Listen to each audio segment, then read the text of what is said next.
Here's what's happening right now. Today's focus is the next Bay Area storm is on the way, and this timeline shows when the heaviest rain is expected to hit. This story matters because storms like this don't just bring rain. They affect commutes, flood risk, emergency response, infrastructure, and how prepared people and institutions are when conditions change quickly. In this video, we'll walk through what meteorologists are tracking, how this storm system is expected to move through the Bay Area when the most dangerous conditions are likely, which areas face the greatest risk, why this storm is arriving now, and what officials and residents should be watching closely over the coming days. Let's start with what we know. First, what's happening? Meteorologists say a new storm system is moving toward Northern California from the Pacific, with impacts expected across the Bay Area over a multi-day period. Unlike fast-moving systems that pass through in a matter of hours, this storm is expected to linger, delivering rain in distinct phases rather than as a single burst. That distinction matters because lingering storms allow water to accumulate in soil, in creeks, and in drainage systems, increasing the risk of flooding even when rainfall totals appear moderate. According to regional forecasts, the storm will arrive in waves, with conditions changing noticeably from one period to the next. That means residents may experience stretches of relatively light rain followed by much heavier downpours, concentrated into shorter windows.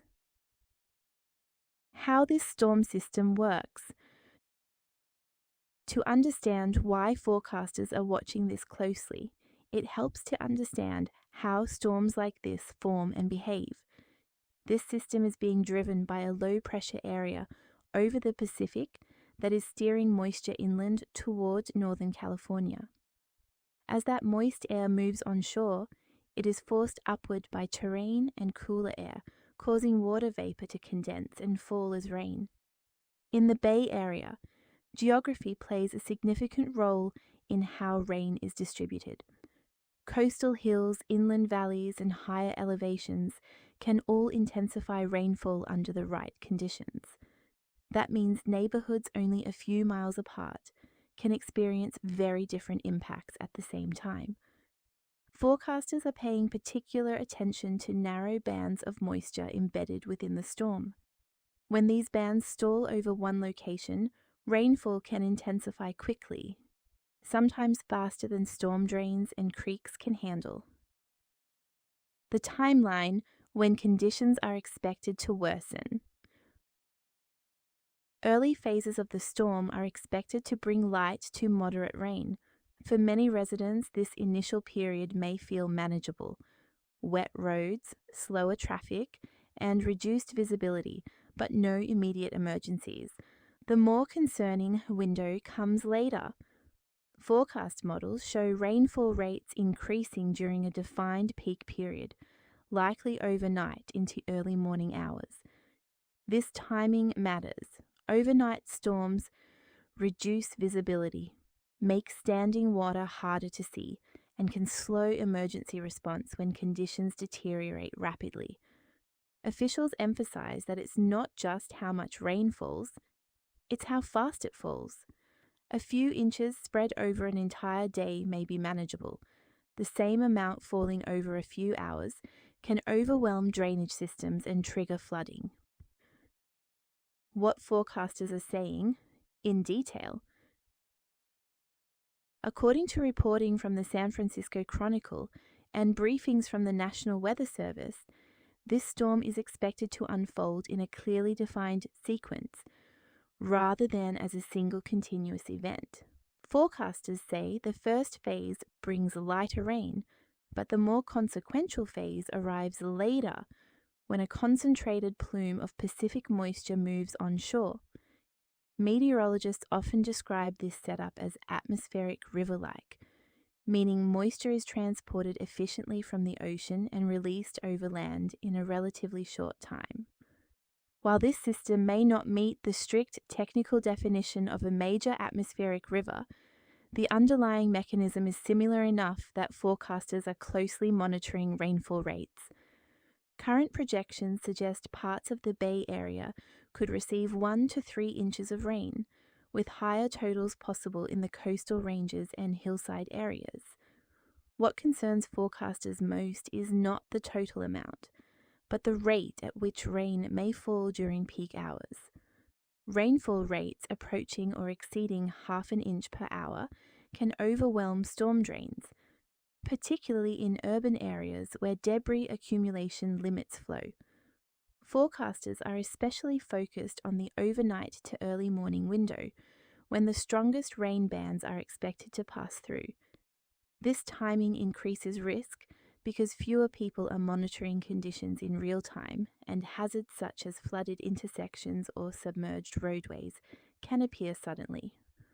Officials also note that recent rainfall has already left soils damp in many locations, reducing absorption capacity and increasing runoff once heavier rain begins. What people typically experience during storms like this?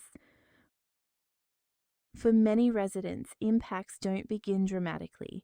Instead, they build gradually. Commutes slow as roads become slick. Visibility drops. Minor accidents become more common. Storm drains begin to struggle, especially in areas where leaves and debris have accumulated. As rainfall intensifies, water can pool quickly at intersections, freeway on-ramps, and underpasses. In some cases, roads that appeared passable earlier become impassable within minutes. For people in low-lying neighbourhoods, flooding can develop with little warning. For those living near hillsides, saturated soil increases the risk of falling debris or small slides. Which Bay Area locations face the highest risk? Not all parts of the Bay Area face the same level of exposure. Low-lying areas near creeks, rivers, and storm channels are often affected first. Locations with older drainage infrastructure may struggle to handle rapid runoff. Urban centres face a different challenge. Storm drains can clog, causing water to back up onto streets. Underpasses and tunnels are especially vulnerable.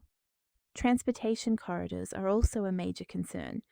Freeways, surface streets, and transit lines can all be disrupted when water accumulates faster than it can drain away. Why this storm is happening now? Storms like this are part of seasonal patterns, but timing still matters.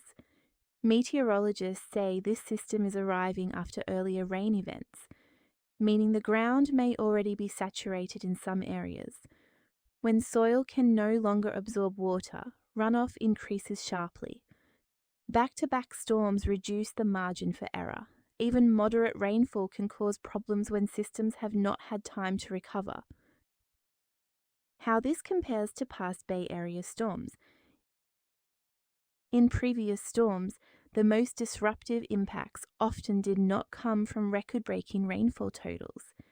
Instead, problems emerged when rain fell quickly, hit vulnerable locations, or coincided with peak commute hours.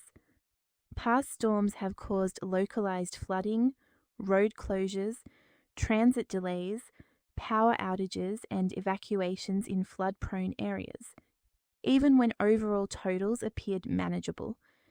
Emergency planners use these past outcomes to identify weak points and prepare accordingly. Why this matters?